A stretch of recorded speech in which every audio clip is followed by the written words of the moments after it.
జై శ్రీరామ్.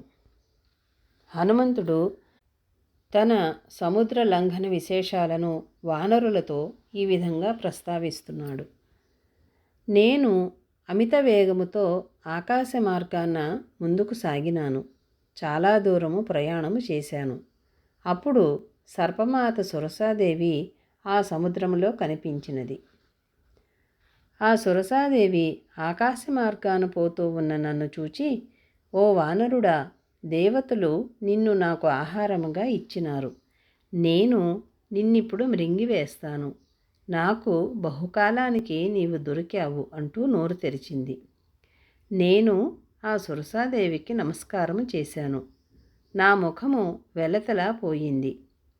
ఆ సురసాదేవిని చూచి, ఓ దేవి, దశరథ మహారాజు పుత్రుడు రాముడు తమ్ముడైన లక్ష్మణునితోనూ భార్య అయిన సీతాదేవితోనూ దండకారణ్యానికి వచ్చినాడు.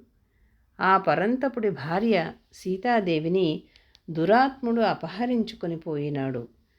ఆ కాంతిమంతుడు రాముడు ఆజ్ఞాపించినందువల్ల నేను ఆయన దూతగా సీతాదేవి దగ్గరకు పోతున్నాను. ఓ దేవి, నీవు రాముడి రాజ్యంలో నివసిస్తున్నావు కనుక నీవు రాముడికి సహాయము చేయవలెను. నేనిప్పుడు పోయి సీతాదేవిని చూచి తిరిగి వచ్చి ఆ వృత్తాంతము రాముడికి చెప్పి మళ్ళీ నీ దగ్గరకు వచ్చి నీ నోటిలో పడతాను. యథార్థము చెబుతున్నాను. నేను ఒట్టు పెట్టుకుంటున్నాను. నీవు నన్ను సందేహించవద్దు అని సురసాదేవితో చెప్పాను. జై శ్రీరామ్.